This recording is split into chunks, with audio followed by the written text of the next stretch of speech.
hein. Les océans, les eaux montent et sont de plus en plus menaçants pour les habitants.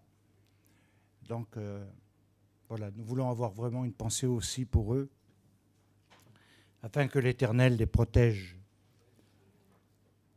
Vous savez, ce temps que nous vivons dans le cycle spirituel des Shabbats nous amène à réaliser un certain nombre de choses qui sont très importantes. C'est une forme de préparation progressive pour vivre les fêtes, mais impliquer son cœur dans les fêtes. Ce n'est pas le tout d'avoir un calendrier et de marquer une présence et d'être absent avec le cœur, avec son âme et avec son être.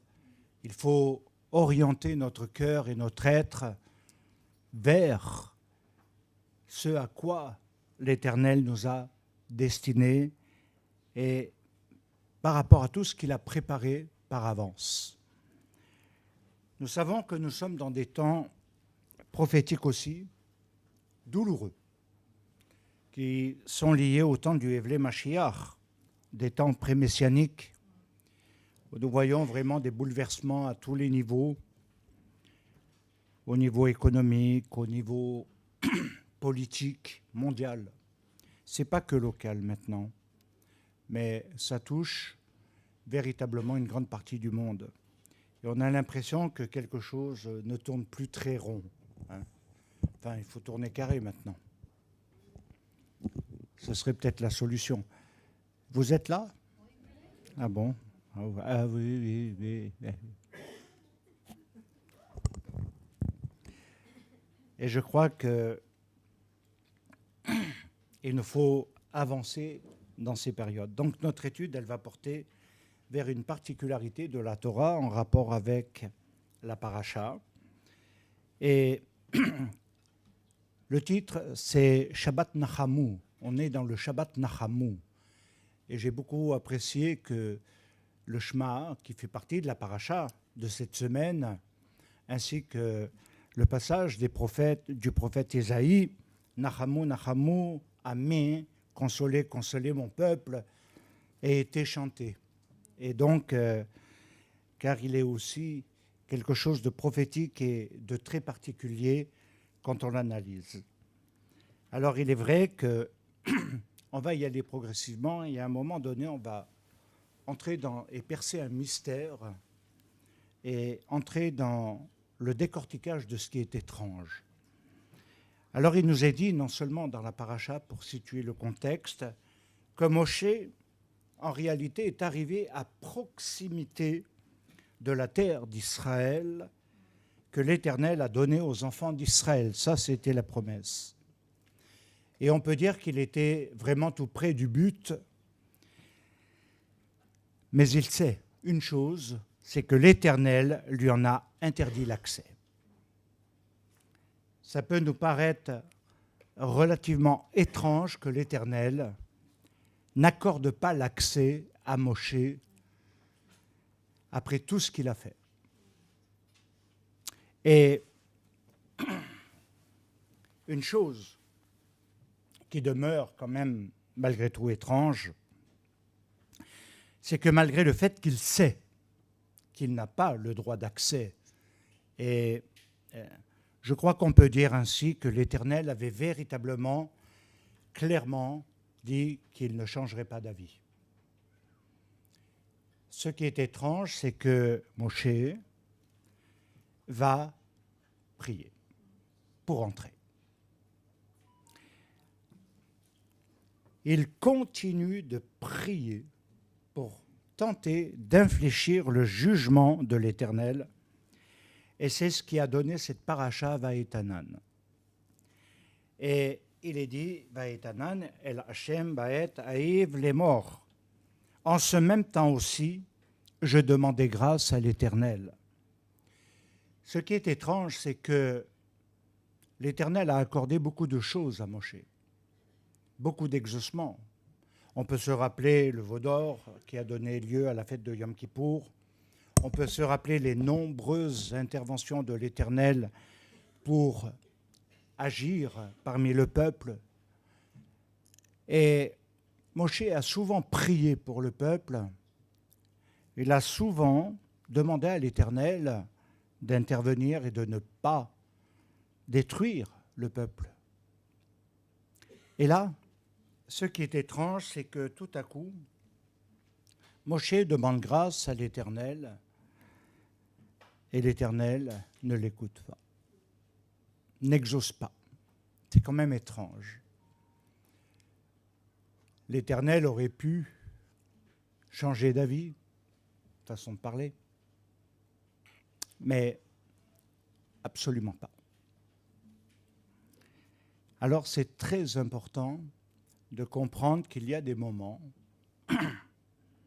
qui peuvent nous paraître très étranges dans nos vies, mais il y a des moments où les décrets divins sont arrêtés et on ne peut rien faire contre, quelles que soient nos réactions. Ça a été le cas de David également pour son enfant, où il s'est traîné dans le jeûne, la cendre, la poussière, pour que la vie de l'enfant soit préservée. Malgré son humiliation, l'enfant est mort. Et ça pose un certain nombre de questions. Et je dirais que ce sont des choses à aborder. Alors, nous savons que le premier mot d'une paracha est d'une très grande importance parce qu'il donne au reste de la section des parachas un sens particulier. Et ici, la particularité qui réside dans le fait que les parachas précédentes avaient toujours comme objectif de développer davantage les problèmes collectifs. C'est vrai que ce sont des choses qui ne sont pas toujours abordées et comprises dans les communautés. Et pourtant, elles ont leur importance. C'est le fonctionnement collectif. Et il nous faut comprendre que l'ensemble des parachas n'est pas quelque chose d'obligatoirement toujours individuel ou que l'on peut personnaliser à son gré. Même si, dans un deuxième temps, c'est clair que cela concernera chacun individuellement. Mais le principe est d'abord la compréhension collective. Et quand on voit les fonctionnements, les jalousies, les rivalités, les disputes, quand on voit les désaccords, on se dit, mais est-ce que l'on sert correctement l'Éternel ? Et Dieu donne des notions et des ordres très clairs dans la Torah. Et il y a des exemples nombreux dans la Torah. Ce n'est pas non plus, et il faut le dire, de considérer les rencontres communautaires comme le peuple était réuni devant l'Éternel comme étant un lieu touristique.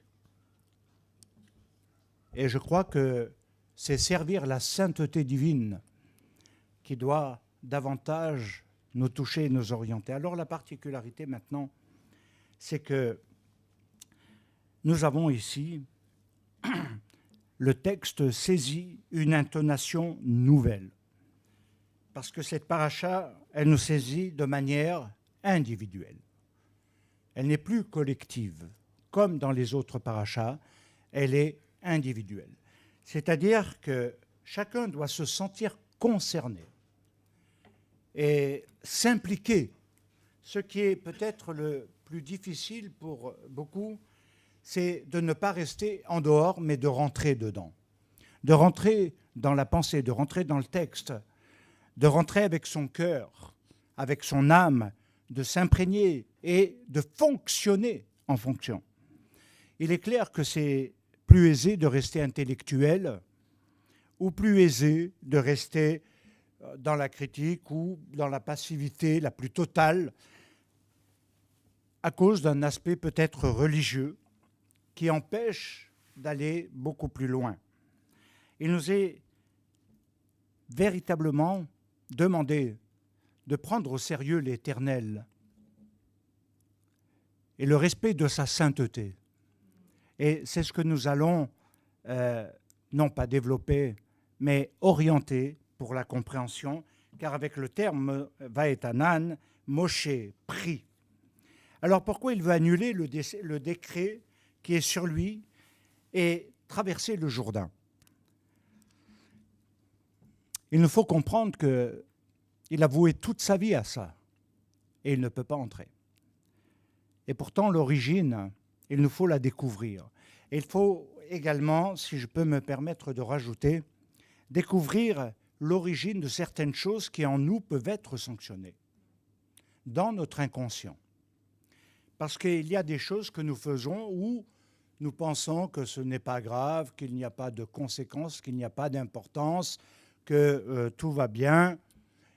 Mais non, non, il faut savoir qu'à un moment donné, et encore plus à ceux qui ont des responsabilités, d'avoir une compréhension supplémentaire de leur poste, de leur fonctionnement et de leurs relations. Alors l'origine de la sanction, elle réside dans le fait que Moshe a frappé le rocher au lieu de lui parler. Un coup de colère qui a coûté cher. On pourrait dire, mais c'est pas si grave. Il s'est trompé, il s'est énervé, il a perdu patience. Effectivement, ça pourrait paraître pas du tout grave. N'oubliez jamais que quand on se met en colère, au lieu de parler, on frappe. Et que la colère est condamnable. Alors, il nous faut rappeler que cette sanction pour Moshe, elle est quand même lourde. Il accepte malgré tout. Je ne suis pas convaincu que tout le monde accepterait la compréhension par rapport à ses propres événements, à ce qui lui arrive et autres. Alors Moshe va multiplier les prières et la valeur numérique de Vaetanan, c'est 515. Et il correspond au mot tfila. La tfila, c'est la prière, mais globale, dans son sens le plus large, qui regroupe les 10 formes et les 10 noms de la tfila, ainsi que d'autres formes de prière qui se greffent et se rajoutent. Et pour être plus précis, dans le cas de Vaetanan, c'est « j'implorais ». Et quelque part, il est important, parce que le sens de « j'implorais » n'est pas dit « vaet palel ». Il pria, mais Vaetanan, il implora. Il y a un lien qui se fait directement avec la Haftara d'aujourd'hui, Nachamu, Nachamu, Amen, consolez, consolez mon peuple. Et notre Shabbat, comme je l'ai dit, est appelé le Shabbat Nachamu. Le Shabbat de la consolation, c'est le titre, qui sera le premier des 7 Shabbats de consolation. Vaetanan dérive du verbe leit chanen, qui veut dire supplier. Et il fait référence à Ésaïe 40 et au verset 1, Nachamu, Nachamu, Amen. Alors, derrière tout cela, il faut quand même traduire un petit peu. Il faut amener la compréhension que Moshe, lorsqu'il est dit qu'il implore l'Éternel et qu'il ne fait pas que parler à l'Éternel, qu'il ne fait pas qu'une requête, qu'une demande, qu'il essaye d'obtenir une faveur rapide, un changement d'avis de la part de Dieu, il nous faut dire que ça traduit une angoisse profonde chez Moshe. Si je n'entre pas, que vais-je devenir? Où vais-je aller? Et nous savons que la mort de Moshe demeure un mystère au mont Nebo. Car est-il véritablement mort ou n'est-il pas vraiment mort? Son corps n'a jamais été retrouvé. Mais ça nous pose question car nous voyons Moshe intervenir dans des phases de l'histoire, déjà premièrement celle du Mashiach et deuxièmement celle de la fin des temps. Un deuxième intervient avec lui, c'est Élie. Alors, l'angoisse de Moshe, elle va résider également dans le fait qu'il n'a pas pu être pardonné de sa faute. Il a été sanctionné. Il n'a pas été tué, il n'a pas été malade, il n'a pas eu d'autres sanctions que celui de ne pas pouvoir entrer dans la terre d'Israël et finalement de passer le relais. Et toute la paracha et tout le livre de Dvarim même est non seulement une répétition de ce qui s'est fait, mais en même temps une orientation dans la transmission. Alors le livre de Dvarim porte aussi une autre appellation. On l'appelle le Sefer HaYashar, le livre des justes. Allusion, premièrement, aux patriarches, à ceux qui ont marché avec Dieu, qui ont obéi et qui ont abouti, qui sont rentrés finalement dans les accomplissements finaux à tous les niveaux. Alors, on les appelle des personnes droites. Des personnes droites, ce que l'on qualifie en hébreu les yeshirim. Or, ce mot Hayashar a une valeur numérique également de 515. Et il est relié à Tfila. On voit que la prière des justes a une grande efficace. La prière de l'injuste n'a pas d'efficacité. Et il nous faut réaliser ce qu'est un tzaddik dans un monde en rébellion. Un tzaddik qui va avoir quelque chose de supplémentaire à faire dans un monde qui se dégrade totalement, dans un univers qui est complètement perturbé.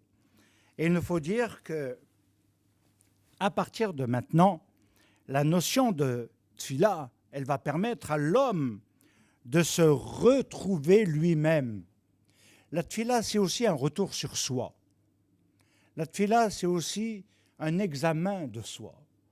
Ce n'est pas simplement, uniquement, comme beaucoup l'ont pensé, apporter à l'Éternel ses problèmes, ses fardeaux, ses projets, ses demandes d'intervention auprès de quelqu'un dans la famille, etc. C'est une des formes, mais ce n'est pas la forme de ce qui constitue la tfila, la prière globale. Et il nous faut aller quand même un peu plus loin, parce que la tfila, si elle permet à l'homme de se retrouver, parce que la racine, palal, elle signifie de faire un retour sur soi pour retrouver l'Éternel. Et la question qu'il faudrait pouvoir se poser, depuis quand avons-nous perdu l'Éternel ?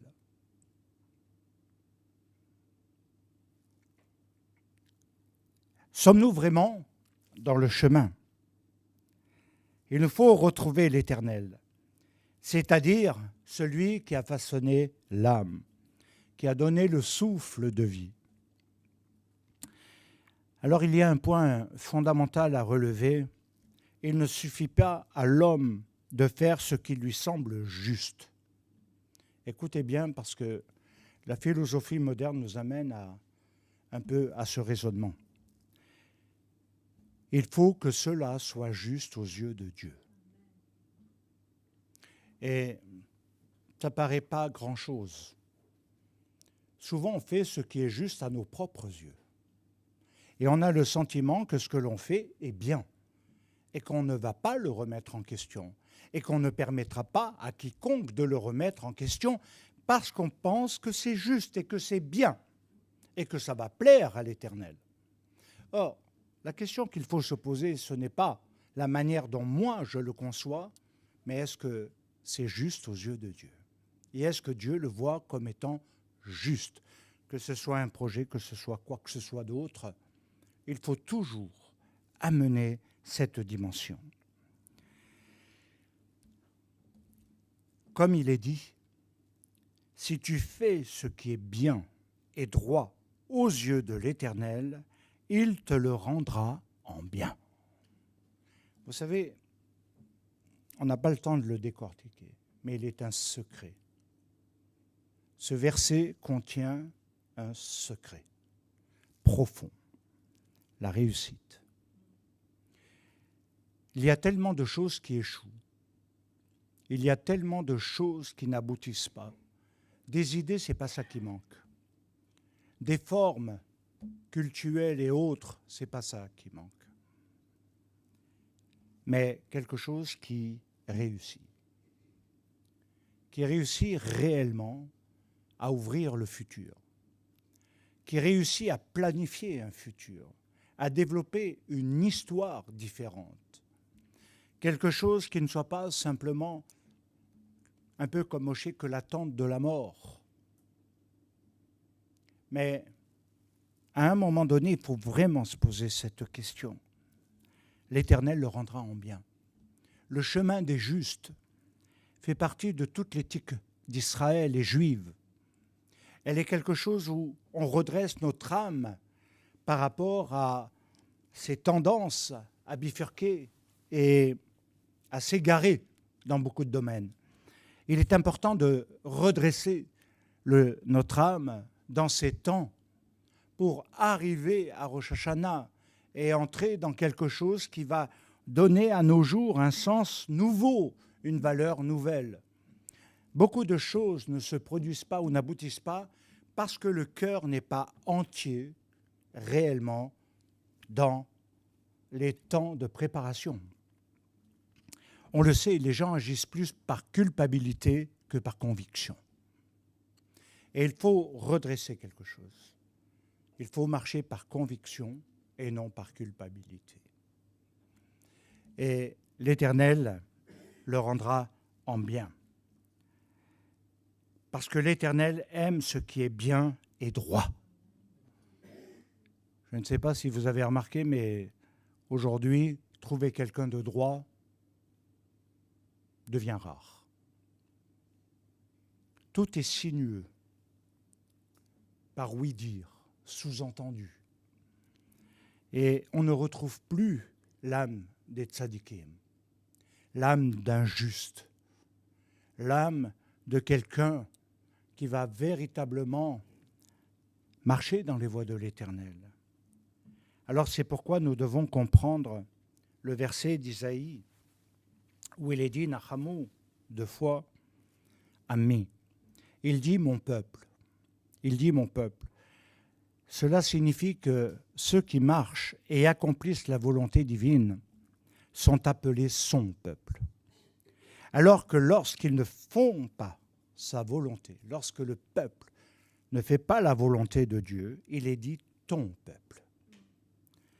Et nous le trouvons dans Shemot, au chapitre 32, verset 7, qui dit « Va, descends, car il s'est corrompu ton peuple ». C'est quand même étrange ce jeu de mots. Il nous interpelle. Il ne dit pas « Moshe, mon peuple s'est corrompu », va, essaye de le rattraper, de le redresser, fais quelque chose. Non. Il dit, va, descends-toi, car ton peuple s'est corrompu. Il est à ton image, à l'image de l'homme, à l'image du mal.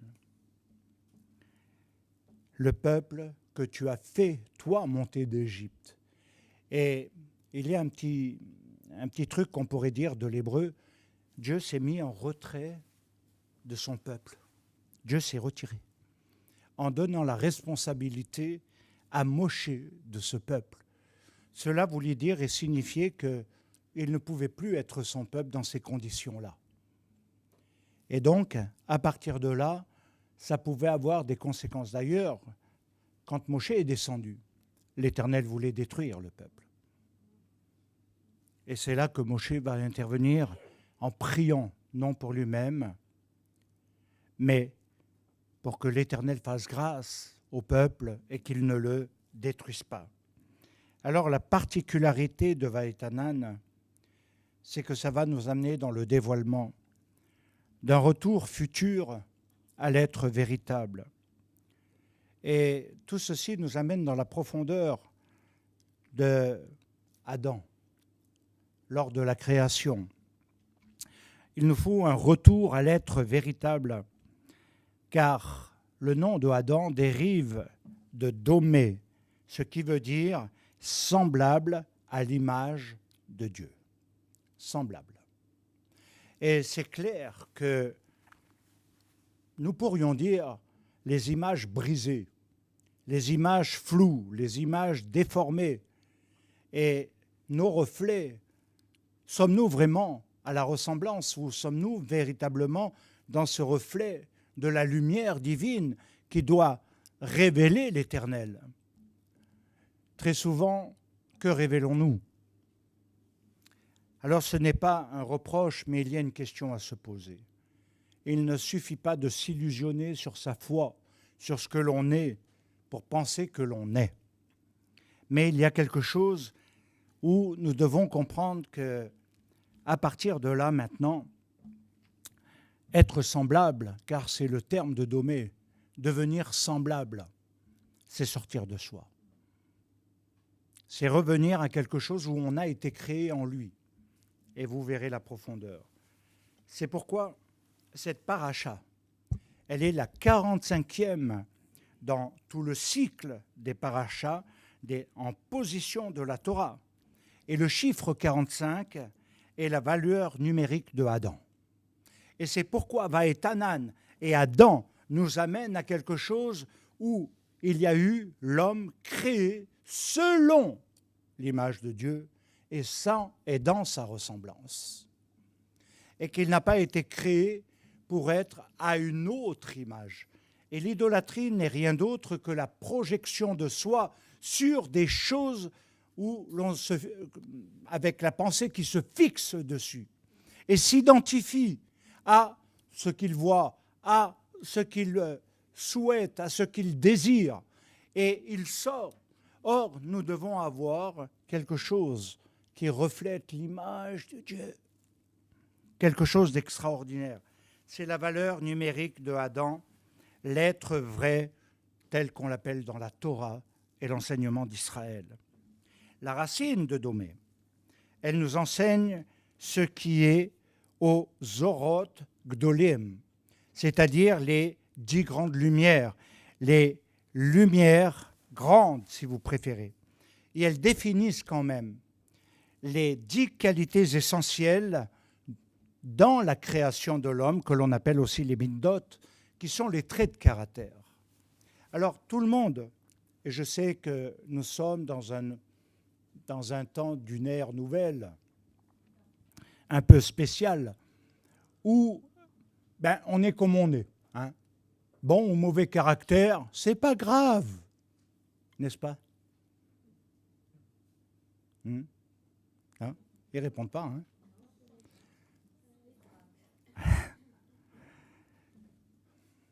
C'est comme ça, il faut m'accepter. Or, les midotes, les traits de caractère, elles signifient également mesure. Et c'est ce qui nous amène à être mesurés devant sa présence. C'est ce qui amène également quelque chose qui va être mesuré, comme Yeshua disait, mesure pour mesure. Nous serons mesurés de la mesure dont nous avons mesuré.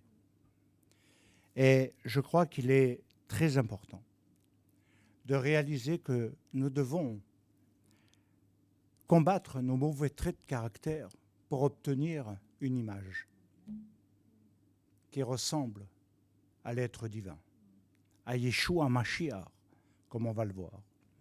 Il y a quelque chose d'extraordinaire, parce qu'à un moment donné, non, on peut se réclamer de puissance, de machin, d'onction, de trucs, et être comme des goïs, comme des païens, et être tout à fait dans un fonctionnement uniquement, purement un peu religieux dans la tradition, et de toute façon vivre comme tout le monde vit. Or, l'Éternel appelle à vivre de manière différente. Et c'est pourquoi il est ajouté à Domée des moutes, qui littéralement veut dire à l'image d'eux. Et c'est une permutation des lettres de Midot. Vous inversez les lettres de Midot, les traits de caractère doivent devenir l'image d'eux. Et si nous nous analysons, et si je voulais aller plus loin, vraiment plus loin en psychologie, en psychiatrie et psychanalyse, alors à ce moment-là, nous dirions à qui sommes-nous identifiés? Quelle est l'identité? Mais l'identification de l'homme. Et là, nous découvririons quelque chose de très particulier. Alors on peut toujours dire, c'est la faute des démons, c'est la faute de ça, c'est la faute des parents, c'est la faute de la société, c'est la faute du gouvernement, c'est la faute de, c'est la faute, c'est la faute. Mais quand on se réclame de Yeshua Mashiach, on est dans un chemin de rédemption. On est dans un chemin de restauration. Et d'une image qui se recrée dans le Fils, dans le Messie. Et on doit s'orienter vers lui, car il est la lumière, comme nous l'avons vu. Et il est lumière Gdola, or Agdola, la grande lumière. Il n'est pas n'importe laquelle des lumières. Ce n'est pas un astre, ce n'est pas un ange, c'est aucune créature céleste ne l'équivaut. Il est au-dessus de tout, comme il a été chanté. À un moment donné, nous devons réaliser qu'il y a des permutations de l'être parce qu'elles contiennent les secrets. Nos traits de caractère doivent être à l'image du Tout-Puissant, de l'amour, refléter les 10 sphirotes, l'amour, la bonté, le pardon. Je sais combien on entend très bien un message pareil. Je sais pertinemment que tout le monde est conscient des méfaits du non-pardon, de tout ce que cela peut procurer, même en maladie, en dysfonctionnement, en problème de santé profond. Je n'ai pas besoin d'être médecin pour le dire aujourd'hui, nous le savons, que tout est lié, tout est lié. L'histoire se relie dans tout et elle a des répercussions dans tout. Se restaurer, c'est redonner une guérison, un fonctionnement.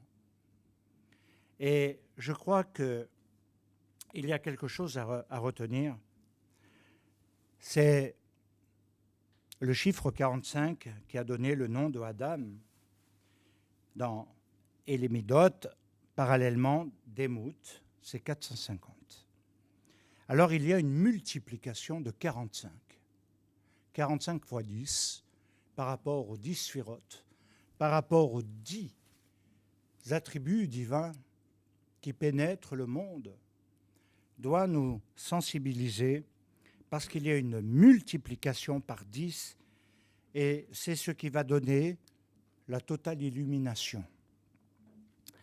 Mais c'est aussi ce qui signifie la perfection. Pourquoi ? Parce que le chiffre 10, c'est le Yod. Et le Yod, c'est la première lettre du tétragramme, le nom de l'Éternel. Ce qui nous donne que l'être véritable est celui qui a reçu le souffle saint, la Ruach HaKodesh, mais qui a le fonctionnement de celui qui était avant la faute, pas de celui qui était dans la faute et qui a amené la faute et qui conduit l'autre à la faute et qui détériore les relations. La Ruach HaKodesh qui est la véritable source de vie. Ce qui est extraordinaire, c'est que c'est un don de Dieu. On ne peut pas dire je peux mériter. Ce n'est pas parce que je vais multiplier des actions bonnes que ça va peut-être agir davantage. Nous n'avons fait que ce que nous devions faire. Et il n'y a pas de mérite. Et c'est pourquoi c'est un don de Dieu. Et Yeshua disait bien à la Samaritaine, si tu connaissais le don de Dieu. Et qu'est-ce qu'il rajoute après ? Ce qui est totalement en accord avec la paracha. Vous adorez ici. Les autres adorent là-bas. Mais nous adorons Dieu en esprit et en vérité. C'est un verset qui mériterait l'approfondissement. L'esprit est la vérité. L'âme est la vérité divine. L'âme de l'homme par rapport à la vérité divine. En hébreu, le don de Dieu, c'est Natania. Et Natania, c'est aussi la valeur numérique de 515 qui a donné Vaetanan, la Tfila. Comme vous le savez, je vous l'ai dit, en rapport, la tfila porte 10 noms. Et nous l'avons largement étudié pendant la période Covid. Et ce que je peux dire, c'est qu'à un moment donné, nous pouvons comprendre non pas la prière comme un sens générique, mais savoir à quoi correspondent nos états, notre vie par rapport au nom des prières et comment prier. Il y a quelque chose qui est extraordinaire à dévoiler maintenant et qui est un mystère. Un mystère que nous trouvons dans Romains 5,14, où il est dit qu'Adam était la figure de celui qui devait venir. Et comme tous meurent en Adam, en Yeshua, tous recevront la vie. Savoir quel être véritable, dans quel être Adam, nous allons être réellement implantés. Nous pouvons être la dent du mal, la dent de celui qui a conduit toute l'humanité dans la faute et l'a entraîné dans le désarroi finalement. Dans ce que nous vivons même aujourd'hui est relié à cela. L'homme s'est dégradé progressivement, mais il s'est dégradé. En Yeshua, tous recevront la vie. 1 Corinthiens 15, 22. Adam fut un être animal doué de vie. Le dernier Adam est un être spirituel doué de vie. Le premier est tiré de la terre, le dernier lui vient d'en haut. Tel a été l'homme terrestre, tel est l'homme céleste. Et telles seront les choses célestes. 1 Corinthiens 15, 45 à 48. Yeshua est l'image du Dieu invisible. Quelle image? Nous l'avons vu tout à l'heure. Quelle image? Quelle image? Premier-né de toute la création, car en lui a été créée toute chose dans les cieux et sur la terre. Colossiens 1, 15, 16. Il est dit quelque chose d'intéressant aussi dans la prière de Yeshua, parce qu'il est écrit « Père, glorifie-moi auprès de toi de cette gloire que j'avais auprès de toi avant que le monde fût. » Jean 17, 5. Reprenons dans Colossiens 15 la traduction qui n'est absolument pas bonne. Il y a une très mauvaise traduction. Shaoul a utilisé la préposition dia en grec avec le génitif, ce qui donne un sens relationnel. Alors, pour bien traduire, il faut dire, et traduire littéralement même, en fonction du Mashiach, tout a été créé par Dieu. Et c'est une grande différence. Ça donne une autre compréhension. Il est le premier-né. C'est en Yeshua le Messie que l'humanité sera restaurée. Et c'est ce qui donne le vrai sens de la rédemption. Il est le premier-né de cette nouvelle humanité, de ce peuple qui est en train de se former sur le plan prophétique entre Israël et les nations, entre juifs et non-juifs. Et je suis conscient que la plupart des non-juifs ne comprennent pas vraiment ce retour aux racines. Ils ont ce désir. Ils ont véritablement quelque chose qu'ils ont compris par rapport à l'histoire, la dimension prophétique, mais ils n'ont pas compris que leur âme doit devenir la pensée de la Torah. Il faut, autrement dit, sans pour autant nier son histoire, devenir un juif selon Dieu. Comme le dit Shaoul, c'est le vrai sens.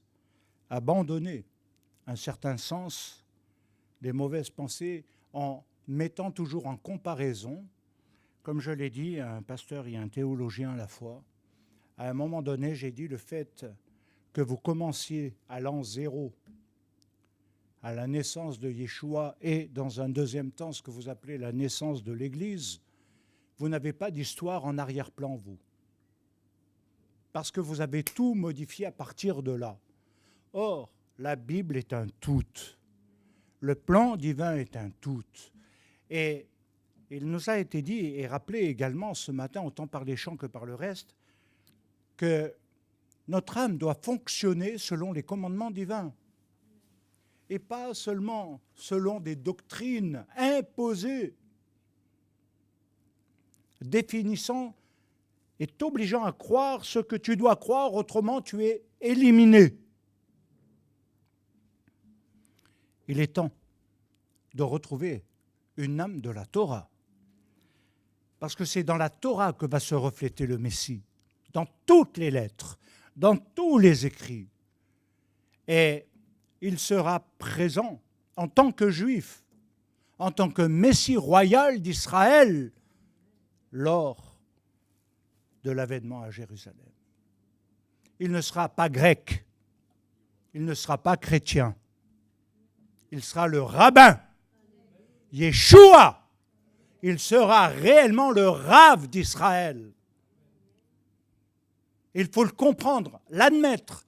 Il ne vient pas en tant que pasteur, apôtre ou chrétien. Je n'ai rien contre, mais Yeshua, son identité, il est l'image du Dieu invisible. Il est l'image du Père. Et le Père est dans le Fils, et le Fils est dans le Père. Av et Ben. Nous ne pouvons pas changer cela. Yeshua a reçu une identité qui n'est pas seulement une identité de rédemption. Il a apporté la rédemption. Et même s'il revient en tant que roi, il revient en tant que roi des Juifs. Il est mort en tant que roi des Juifs, et il reviendra en tant que roi des Juifs. Yeshua Notzri Umelech HaYehudim. Je crois qu'il est temps de redonner un sens à l'image. Alors, ce qui est très important maintenant, c'est pour nous de comprendre que ce retour à l'être vrai, à l'être véritable, c'est-à-dire ceux qui sont de la naissance nouvelle de Pessar, ceux qui ont vécu la sortie d'Égypte, pas ceux qui sont encore restés en Égypte ou qui restent entre deux zones. D'un côté, les promesses, de l'autre côté, Pharaon, et ils ne bougent pas de ce lieu. Et ils sont en permanence dans les problèmes, les soucis de la matérialité, de leur peur, de leur crainte, de Pharaon, etc. Il est important d'avancer beaucoup plus loin. Ceux de la nouvelle naissance en Yeshua, afin de réaliser que notre monde passe par des cycles de réparation. Ce que nous appelons les tikkunim, les cycles de la réparation. C'est amener le rétablissement futur.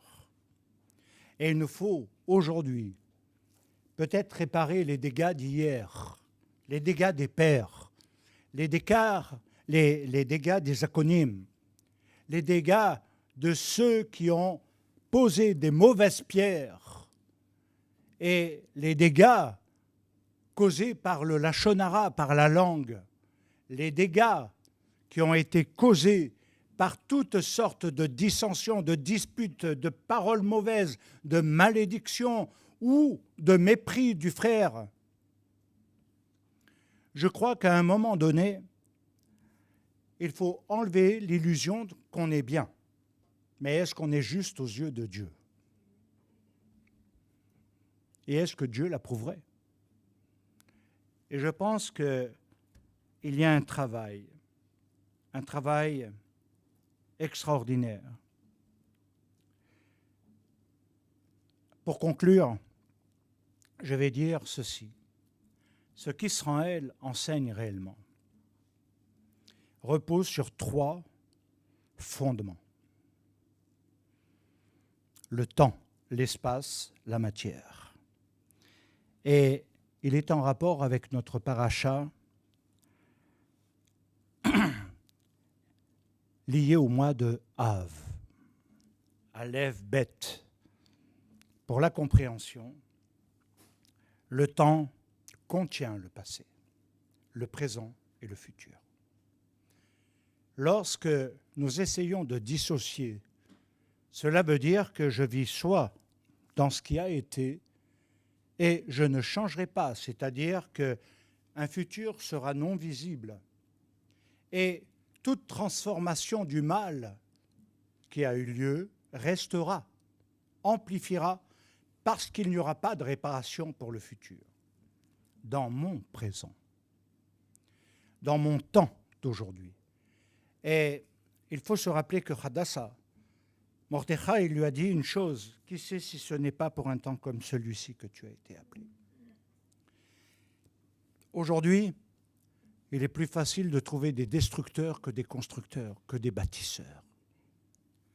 Il est clair qu'il y a un vrai problème avec cela.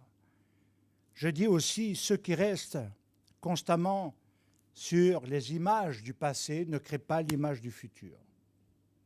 Ils ne pourront pas avoir de vision. Ils auront des idées, des désirs, mais ils ne seront pas conduits dans une vision. Et il est important, bien-aimés, de réaliser cela. Ça, c'est ce que le temps contient dans un premier temps. Dans un deuxième, lorsqu'il est parlé de l'espace, vous savez que c'était quelque chose de très cher à Einstein.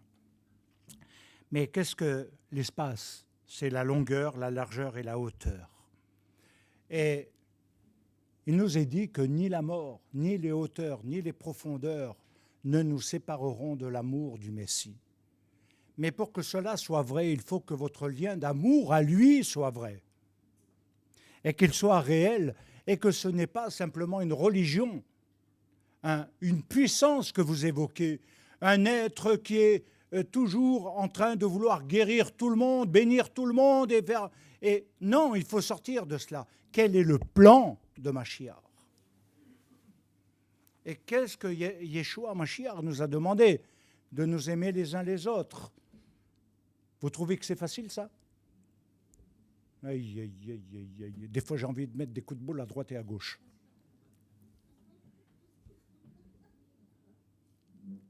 Parce qu'on en parle, tout le monde y aspire, tout le monde veut, et il suffit de pas grand-chose. Vous savez, des fois, je me bute avec ça en me disant, mais ils n'ont rien compris encore. On se bute avec des petits trucs, des susceptibilités. Et derrière, il nous faut savoir cela. Dans le troisième, pour la matière, c'est le liquide, le gazeux et le solide. Tout ce qui a trait à notre univers, dans toutes ses dimensions visibles et invisibles, qui inclut également l'espace des anges, et qui inclut également les 5 mondes, qui inclut une dimension où nous devons nous élever, non nous abaisser. Nous ne devons pas rester dans l'espace de la matière. Nous ne devons pas rester dans ce qui est matériel, dans ce qui s'accroche à une vie ici-bas, qui n'a pas d'avenir, en quelque sorte.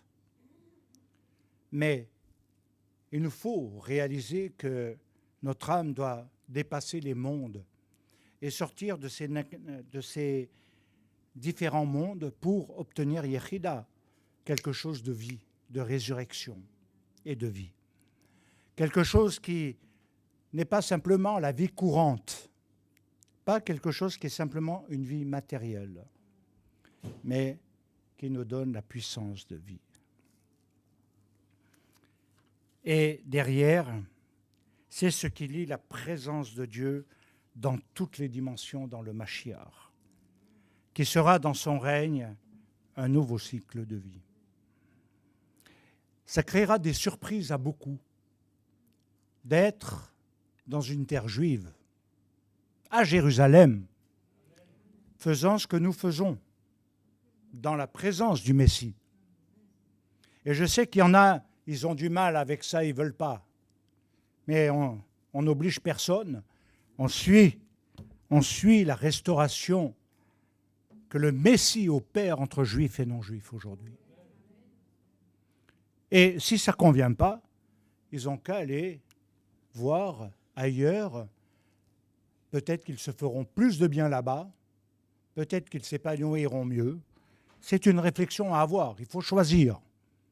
On ne peut pas rester entre deux eaux. À un moment donné, il faut savoir suivre ou ne pas suivre le Messie dans son appel. C'est pourquoi, entrer dans un nouveau cycle de vie, il nous faut comprendre que c'est ce à quoi Dieu nous appelle aujourd'hui. Alors, pour terminer, que l'Éternel vous bénisse et que j'espère que vous allez approfondir votre étude de la Torah. Ne la lisez pas que 5 minutes. Ne priez pas que 5 minutes. Commencez un nouveau cycle. Commencez à redresser les dysfonctionnements de votre âme. Ce qui fait qu'on se relâche de plus en plus et on s'étonne parfois. Bien-aimés, je vous exhorte vraiment à redresser ce niveau afin que réellement vous puissiez entrer dans ce que l'Éternel veut vraiment. Pas chercher, savoir ce que Dieu veut. Et entrer. Je suis convaincu qu'il y a des gens, et il nous faut une armée de gens qui deviennent des tikkunim. Mais ça veut dire un ring de boxe. C'est un ring où je vais boxer.